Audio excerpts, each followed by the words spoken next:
Pin कर दी है group में, तो आप लोग उसको देख लीजिएगा। बाकी जो है ये मुझे बच्चों ने कहा था कि मैं आप लोगों को वीडियो लेक्चर भेजा करूं। तो वैसे टॉपिक तो हमारा थ्योरेटिकल ही है, तो उसको आप जो है वो ऑडियो में भी कर सकते हैं, लेकिन आपके कुछ बच्चे हैं जो कह रहे थे कि वीडियो ही भेजनी है, तो I will send video lecture, it's okay. ठीक है, तो हम अपना टॉपिक स्टार्ट करते हैं। टॉपिक में बताया गया है आज का जो हमारा टॉपिक होगा बेटे, वो हमने करना है रिवर्सिबल प्रोसेस, और आपका ये चैप्टर नंबर 5 बनता है। ठीक है, आप लोगों के पास बुक्स होंगी, तो जिसने बुक परचेज़ नहीं की हुई काइंडली वो कर ले, क्योंकि यही ज़रूरी है। इसमें कंटेंट्स भी हैं, तो जो एक्स्ट्रा चीज़ होती है वो मैं आप लोगों को लेक्चर में बता देती हूँ। बाकी जब मेजॉरिटी ऑफ द क्लास ने ये बुक परचेज़ कर ली है, तो फिर आप लोग भी यही कर लें। ठीक है, अदरवाइज़ तो एचआर के बुक इज़ बेस्ट, और ज़्यादातर मैं अपने लेक्चर्स एचआर के से ही प्रिपेयर करती हूँ, और आपको समझाने के लिए फिर इधर से भी उसको हम देख लेते हैं कि किस तरह क्या करना है, ताकि ऐसा कुछ ना हो कि आपको भी कन्फ्यूजन हो। अब आपने परचेज़ की हुई है बुक, तो आपका मसला। ठीक है जी, तो हमारा टॉपिक है एक्सप्लेन रिवर्सिबल और इरिवर्सिबल प्रोसेसेस। तो आपके कंटेंट में भी कुछ इसी किस्म का नाम है कि रिवर्सिबल और इरिवर्सिबल प्रोसेस के नाम से।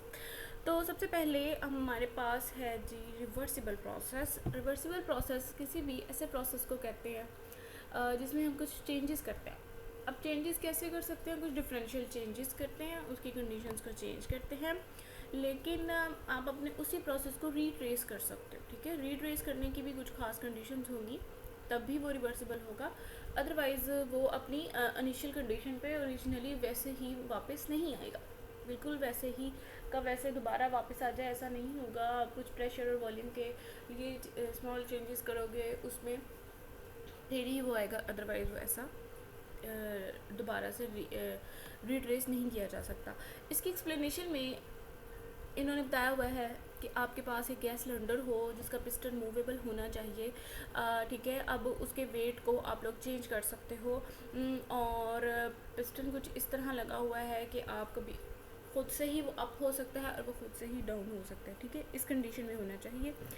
तो अब जैसे ही पिस्टन को आप लोग किसी भी ऐसे कंडक्टिंग सरफेस पे रखते हो, ठीक है, और कंडक्टिंग सरफेस कैसा होना चाहिए कि आप उसमें लाइक चेंजेस कर रहे हो कि टेम्परेचर को इंक्रीज़ या डिक्रीज़ कर रहे हो, और प्रेशर को तो वो कंडक्ट करे, या उसमें गैस मालिक्यूल्स की हरकत पैदा हो, या उसका इंसुलेटिंग मटेरियल से बना हुआ ना हो। बेसिकली यहाँ पे ये मकसद है। और किसी भी गैस जो कि वो गैस अब हाइड्रोजन, ऑक्सीजन, कोई भी गैस हो सकती है, ठीक है, और वो उसका हमारे पास एक डेफिनेट वॉल्यूम होगा और टेम्परेचर होगा। ठीक है, और नंबर ऑफ़ मालिक्यूल्स भी होंगे, मतलब अमाउंट भी हमें पता होनी चाहिए कि वो कितनी हमने किस सिलेंडर में ली है। तो ये सब पैरामीटर्स जो होंगे ना, आपने कांस्टेंट रख देने हैं। अगर ये कांस्टेंट होंगे तो वो वाली स्टेट हमारे पास थर्मल इक्विलिब्रियम की स्टेट होती है, जिस पे टेम्परेचर, प्रेशर और हमारे पास density, amount of substance is for also used for density, तो वो हमारे पास सेम होते हैं। ठीक है, अब आपने क्या करना है कि पिस्टन को स्लोली मूव करवाना है। अब स्लोली मूव कैसे करवाएंगे? उसके टॉप पर आपने कुछ जो है सैंड ग्रेन्स ऐड करते जाने, मतलब रेत कुछ ऐड करते, जो वेट बढ़ाना ना किसी भी तरह बढ़ा सकते हैं, खैर। ठीक है, और आपने जब वेट बढ़ा दिया तो बच्चों देखिए आपने क्या चीज़ को इंक्रीज़ किया है, किस चीज़ को इंक्रीज़ किया है?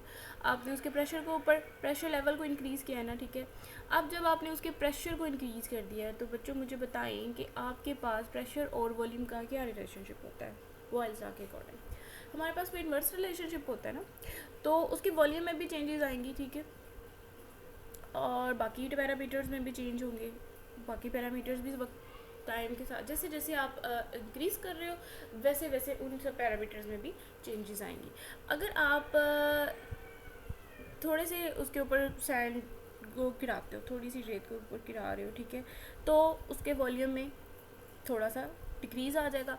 अब वॉल्यूम में डिक्रीज़ आएगा। वॉल्यूम डिक्रीज़ आने का क्या मतलब है कि गैस मालिक्यूल्स जो हैं वो पहले तो थोड़े फासले पे थे, गैस है ना, अब वो और करीब हो गए हैं, ठीक है, वॉल्यूम कम हो रहा है तो वो और पास हो रहे हैं।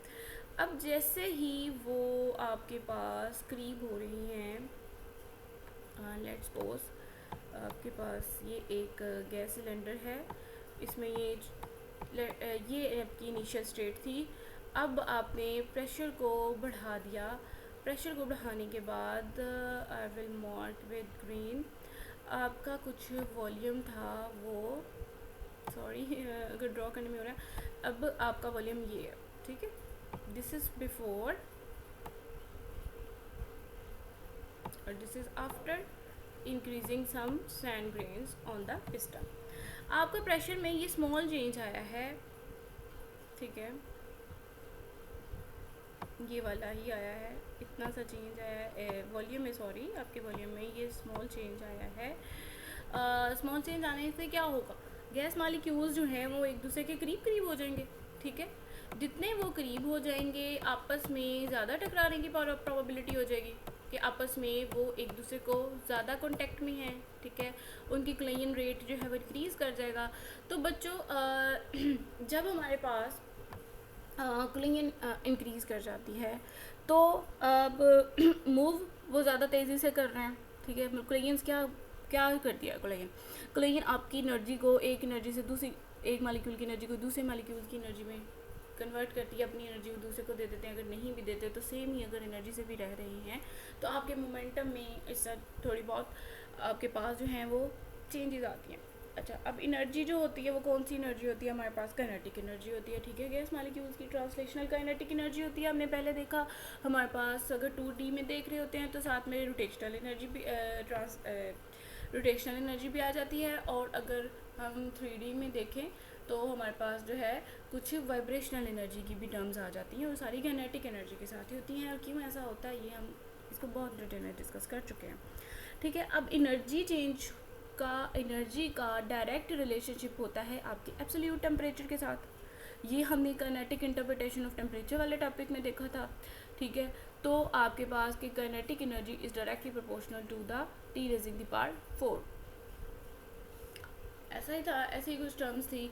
यहाँ हम कह लें कि ये तो हमारे पास बोल्ट्स लॉ में वो जो वाइंस डिस्प्लेसमेंट लॉ भी में भी आता है, और वैसे भी ये हमारे पास होता है।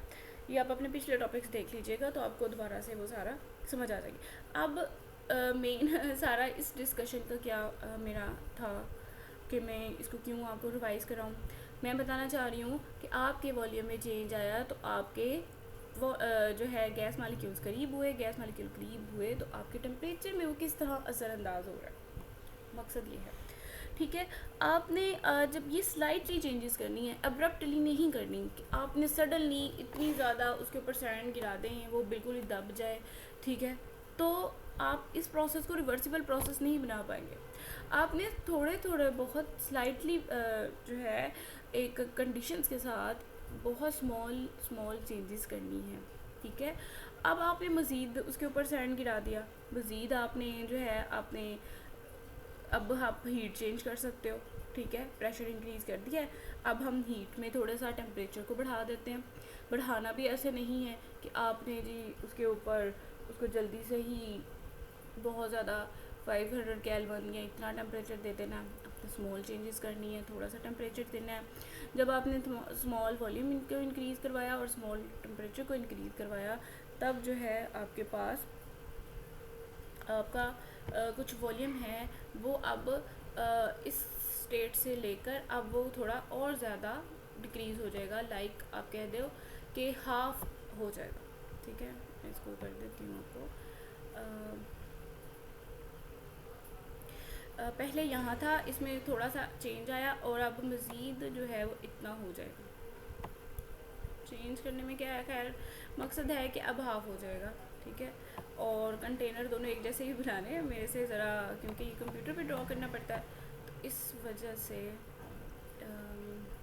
यहाँ पे कभी कभी जो है ना हमारे पास ऐसे एक सेम वॉल्यूम का ही आप लोग भी बना लीजिएगा, मेरे से ही ये हुआ है।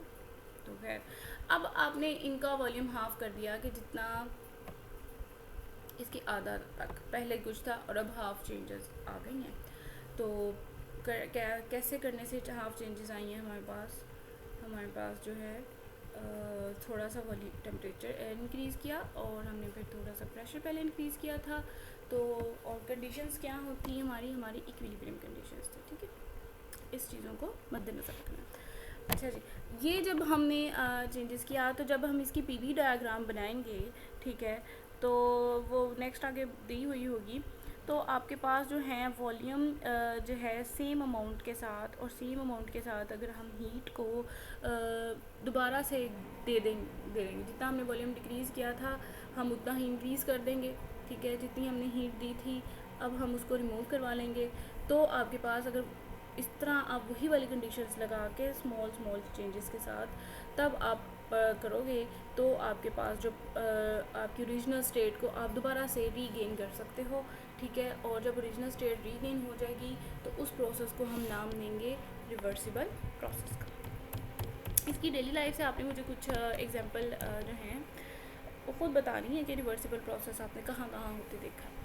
नेक्स्ट आ जाते हैं जी इरिवर्सिबल प्रोसेस पे। इरिवर्सिबल प्रोसेस बिल्कुल इसके ऑपोजिट होगा कि आप सम डिफरेंशियल चेंजेस कर रहे हो लेकिन आप उसकी ओरिजिनल स्टेट को रिटेन नहीं कर सकते, उसको रीगेन नहीं कर सकते। इसके लिए जो आपकी बुक पे बच्चों एग्जांपल दी गई है उसमें आपको बताया गया है कि आपने एक सिलेंडर लिया और हीट रिजर्वायर ली, ठीक है। हीट रिजर्वायर क्या होता है? एक ऐसा हॉट रिजर्वायर और कोल्ड रिजर्वायर। अच्छा, आप लोग हीट इंजन आगे पढ़ेंगे तो उसमें होगा, खैर नेक्स्ट ही हमारा टॉपिक है। एक ऐसी प्लेट को कहते हैं जो हमारे पास टेम्परेचर को चेंज कर सकती है, जिसमें हमारे पास टेम्परेचर बढ़ा भी सकते हैं, इंक्रीज़ या डिक्रीज़ कर सकते हैं, ठीक है। तो अब ऐसी कंडीशन आपने इस तरह अगर उस पर रखोगे और आप अब रैपिडली चेंजेस करोगे, अचानक से चेंजेस कर दोगे तो फिर ऐसी कंडीशन होएगी कि आप उसे रीगेन नहीं कर सकते, ठीक है। और इसमें क्या होगा कि टर्बुलेंटली आपके गैस मालिक्यूल्स अचानक से वो कंप्रेस हो जाएंगे, ठीक है। उसका प्रेशर और वॉल्यूम जो है हमें पता ही नहीं चलेगा कितना था, क्या किया था, कैसे रखा था, तो आप उसको अटेन नहीं करेंगे और आपकी इन नॉन इक्विलिब्रियम कंडीशंस में भी होगा, तब भी हो सकता है, ठीक हो गया। तो वो हम उसके जो लेट्स सपोज आप ये कह सकते हो कि जो जाने वाला पाथ था आपको नहीं उस रास्ते से नहीं आना बल्कि आपने अब कोई और रास्ता इख्तियार कर लिया है तो एक जगह जाने के लिए, तो हो सकता है वो थोड़ा बहुत लंबा भी हो तो वो आप किसी और जगह पे पहुंच जाओ, ऐसा ही कुछ काम है। अच्छा, तो मुझे लगता है कि आप लोगों को रिवर्सिबल और इरिवर्सिबल प्रोसेस की जो है वो समझ आ गई होगी। आगे हमारे पास सेकंड लॉ को स्टार्ट हो रहा है। तो जो सेकंड लॉ है अच्छा हमारे पास 13 मिनट्स की ये वीडियो बन गई है तो मैं ना एक्चुअली शॉर्ट ही बनाना चाहती हूँ ताकि वो अपलोड होने में आसानी हो, ठीक है। एक टॉपिक हमने कर लिया है, कल मैं इंशाल्लाह आपको सेकंड लॉ और उसके पास उसकी दोनों स्टेटमेंट्स को करेंगे, फिर थर्ड हम लोग जो हीट इंजन और सेकंड लॉ का क्या कम्बिनेशन है वो करेंगे ताकि ये कुछ थर्मोडायनामिक के बहुत ही इंपॉर्टेंट टॉपिक्स हैं और अगर ये आपको अच्छे से समझ आ जाते हैं तो और क्या चाहिए। इसलिए आप लोगों जो है आज ये टॉपिक कर लो और इसको एग्जांपल्स जो हैं आप लोगों ने होमवर्क है वो मुझे खुद से बतानी है, आप लोग मुझसे ग्रुप में शेयर कर लीजिएगा जैसे भी है, जब मैं आपको नेक्स्ट होमवर्क दूंगी तब उसके साथ ही सेंड कर दीजिएगा।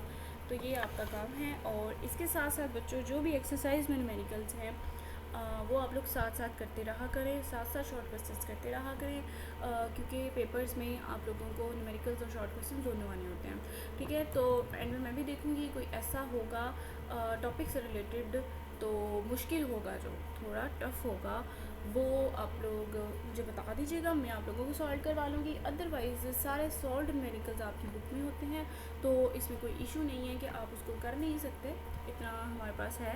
फिर भी कोई मसला है तो मैं आपको इंशाल्लाह ज़रूर करवाऊँगी, ठीक है जी। खुदा हाफ़िज़।